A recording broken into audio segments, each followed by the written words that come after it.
तर सचिन पिळगावकर यांना जेव्हा रेडिओ सिटी या इंटरव्ह्यूमध्ये प्रश्न विचारला गेला की अशी ही बनवाबनवी हा चित्रपट पुन्हा बनवाल का, तेव्हा सचिन सरांनी जे उत्तर दिलं, खरंच ते उत्तर मनाला लागणारं होतं.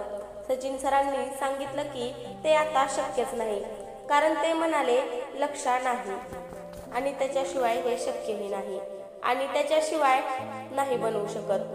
त्यापुढे ते म्हणाले की फक्त लक्षाच नाही तर सुशांत सुद्धा नाही, परत सुधीर दोषी नाहीत, आणखीन म्हणलं तर लेखक संत सबनीस नाहीयेत व संगीतकार अरुण पौडवालही नाहीत, गीतकार शांताराम नांदगावकर हे सुद्धा नाहीत, कारण या सगळ्यांचंच योगदान हे चित्रपट बनवण्यासाठी मोठं होतं.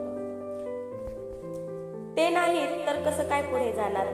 त्यापुढे सचिन सरांनी हेही बोललं की काही गोष्टी आपल्या हातात नसतात आणि त्यातलीच एक गोष्ट म्हणजे हा चित्रपट अशी ही बनवाबनवी आहे, म्हणून त्या गोष्टीत हातच न घातलेला बरं, असं सचिन सरांनी उत्तर दिलं आणि सांगितलं की हा चित्रपट पुन्हा बनणं शक्य नाही.